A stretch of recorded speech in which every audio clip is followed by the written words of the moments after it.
ఈ స్కూల్లో పోరలకు ఏదైనా సర్టిఫికేట్ ఇస్తప్పుడు హెడ్ మాస్టర్ సంతకం పెట్టకుండానే ఇచ్చింది అనుకోండి ఊతకతే అవుతుంది. నువ్వు నిజంగానే కాబట్లే చదువుకుంటే ఆ హెడ్ మాస్టర్ సంతకం ఏది అని అడుగుతారు. అట్లనే ఇంటర్ డిగ్రీ కాలేజ్ పోరలకైతే ప్రిన్సిపల్ పలానా పిల్లగాడు మాతాన్నే చదివిండు, గీ తరగతిలో గిన్ని మార్కులు వచ్చినాయి అని సర్టిఫికెట్లు మెమోల మీద సంతకాలు పెట్టి ఇస్తూ ఉంటారు. కారీ పోతా నా పెద్ద సార్లు సంతకాలు పెట్టించినాయి సుతా చెల్లలేదుల్లా ఆగో అట్లెట్లయింది అని అంటారా? ఈ ముచ్చట చూస్తే మొత్తం ఎరకైతుంది.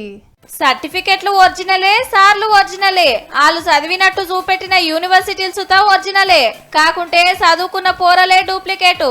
అంటే ఒక్కనాడు కాలేజీలకు పోకుండా పరీక్షలు రాయకుండా అసలు యూనివర్సిటీల అడ్మిషన్ సుతా తీసుకోకుంటేనే మా కాన్నే చదివి పాస్ అయినట్టుగా పెద్ద సార్లు సంతకాలు పెట్టి సర్టిఫికెట్లు ఇచ్చిండ్రన్నట్టు. మధ్యప్రదేశ్ భోపాల్లో ఓ పెద్ద బడ్ల పెద్ద సార్ల ఉద్దారకం ఇదంతా.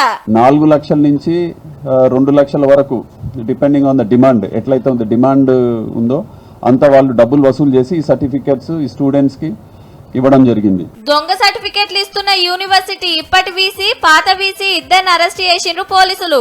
ఇప్పటిదాకా కన్సల్టెన్సీ ఏజెంట్లను పోరాలను అరెస్ట్ చేసిండ్రు కానీ యూనివర్సిటీ వీసీలను అరెస్ట్ చేసుడు ఇదే మొదలట. 3 నెలల కిందట దొంగ సర్టిఫికెట్ల మూటాలను పట్టుకొని ఎంక్వైరీ చేస్తే గీళ్ళ కథ బయటపడ్డది. ఇప్పటి వరకు 7 ఏజెంట్లు, 19 మంది పోరలు, 12 మంది అమ్మనైనలను అరెస్ట్ చేసిండ్రట. ఈ సొంటి సర్టిఫికెట్ల దందాలు చేస్తున్న యూనివర్సిటీలు 7 రాష్ట్రాలలో ఉన్నాయట. అంతా షేకింగ్లు నడుస్తున్నాయి. ఆడసుత ఎంక్వైరీ అయిపోయినాక ఇంకెన్ని దొంగ సర్టిఫికెట్లు బయటపడతాయో పో. అయినా చదువుకొని పరీక్ష రాస్తే సర్టిఫికెట్లు వస్తాయి, అవిట్నే పైసలు పెట్టి కొంటే కేసులు అవుతాయి. గింత చిన్న లాజికి ఎట్లా మర్చిండ్రో.